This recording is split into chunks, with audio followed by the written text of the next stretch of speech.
Donc ça y est, on est parti pour la partie CSS, on va essayer de styliser un peu tout ça. Donc vous basculez sur le style.css et on va s'occuper déjà de la balise body, parce que la balise body, donc c'est ce qui va tout englober, et nous on va se dire que finalement la balise body, elle va faire 100% de largeur, et on va partir sur 100 VH, c'est-à-dire 100 viewport 8, et en fait on ne pourra pas scroller, parce que notre slider, on va imaginer qu'il prenne toute la place de l'écran, mais qu'on puisse pas scroller dans la page. Donc du coup, la première chose à faire, c'est de se positionner sur la balise body ici. Donc là, je vais appuyer sur Entrée, et je vais lui mettre, donc comme je viens de dire, une width de 100%. Ensuite, je vais lui mettre une height de 100 VH, comme ceci.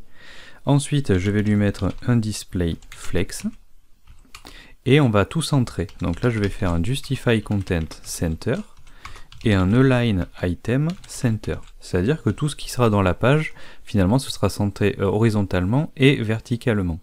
Donc là du coup je fais F5, et normalement vous avez donc ce résultat, comme ceci. Voilà. Donc là du coup maintenant je rebascule ici, et on va essayer donc de continuer. Donc là on a rajouté tout ça. Maintenant, donc là je vous explique juste la petite étoile ici.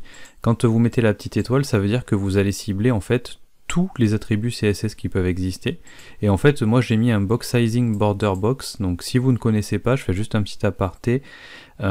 C'est juste pour inclure dans la largeur d'un élément ses paddings et ses margins. C'est-à-dire que par exemple, vous mettez vous faites un carré qui fait une largeur de 200 pixels.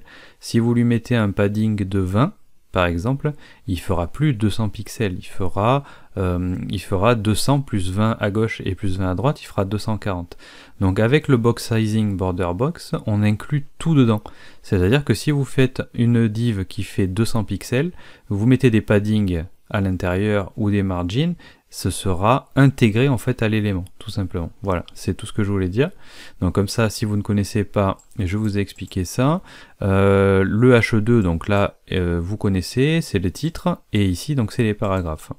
Donc ça c'est bon, on va pas y toucher. Je vais ici passer donc directement après mon commentaire tuto, et je vais continuer donc sur mon point left. Donc le point left, si je reviens ici, c'est tout ce qui encadre finalement la partie gauche de l'écran, et la partie right, tout le slider qui sera à droite. Donc là je rebascule ici, et je vais faire donc un display flex, encore, comme ceci. Je vais mettre un justify content center, comme ceci, et du coup là je vais mettre aussi un align item center. Je fais un CTRL S, je fais F5. Bon là du coup ça n'a rien changé, mais après vous verrez que on en aura forcément besoin. Donc du coup ici je vais continuer. Donc là je vais passer sur le point left et le point right. Je vais mettre donc une width de 50%, et je vais mettre un overflow hidden. Je vais faire F5, voilà, et là normalement on n'a plus rien qui dépasse. Voilà, donc là c'est bon, l'image est trop grande mais c'est pas trop grave, de toute façon après on va tout caler. Donc là du coup on est bon, et maintenant je vais essayer donc de jouer donc sur le wrapper. Donc là je vais appuyer sur Entrée, et je vais faire donc swiper wrapper. Voilà, donc le swiper wrapper, vous l'avez deux fois, en fait ça va englober à l'intérieur du slider tout ce qui est slide. En fait tout ce qui est dans le wrapper ici, c'est ce qui va permettre au plugin Swiper.js de dire ce qui est à l'intérieur, ça va être swipé, et si vous mettez quelque chose d'autre, enfin si vous mettez quelque chose en dehors de ça, ça ne sera pas swipé, même si c'est à l'intérieur. Voilà, c'était juste pour ça. Donc là du coup ce swiper wrapper il est hyper important, et on va lui donner tout simplement en fait la même chose que le body. Donc on va lui mettre une height de 100 VH et une width de 100%. CTRL S, et je fais F5. Voilà. Donc là du coup on a ce résultat là. Ça me satisfait pas encore, parce que du coup vous voyez que déjà l'image, finalement je perds un morceau à chaque fois que je réduis ma page. Ici tout le texte est collé, et il est même pas centré, mais ça c'est pas grave. Je vais juste vous montrer, c'est qu'en fait le slide à l'intérieur, on a mis le wrapper qui fait 100 VH de hauteur, donc là c'est parfait, mais par contre le slide, ici en fait il est pas, le slide il fait aussi toute la hauteur, et le problème c'est qu'il n'est pas centré aussi verticalement, donc ça après on va s'en occuper. Donc là je vais fermer ça, et en fait je vais revenir ici, et je vais me mettre juste en dessous du swiper wrapper et je vais faire donc non, je fais n'importe quoi, je vais faire point left parce qu'en fait je vais cibler le swiper slide mais qui est dans le point left. J'aurais pu mettre aussi swiper left, hein, c'est exactement pareil, et je vais choisir donc un point swiper slide comme ceci, et à l'intérieur donc là je vais lui préciser qu'il a un background blanc. Ensuite je vais lui mettre un display flex, je vais lui mettre un justify content center, toujours pareil. Ensuite je vais lui mettre un flex direction column, voilà, parce que je veux qu'en fait tous les contenus soient, les contenus texte en fait je veux qu'ils soient les uns en dessous des autres, donc là du coup je mets un flex direction column, sinon ils seront côte à côte, donc ça me va pas pour la suite. Je vais leur mettre un petit padding, donc là je vais mettre 0,5 EM, c'est-à-dire 0 en haut et en bas et 5 EM sur les côtés. Et ce que je vais faire, c'est que je vais préciser aussi une max width de 40 EM, comme ceci. Et là, cette fois-ci, je vais faire F5, et vous voyez que j'arrive à ce résultat-là. Donc là, logiquement, il est bien centré, et maintenant, si je réduis en fait ma page ici, vous voyez qu'en fait, le texte, il fonctionne toujours bien.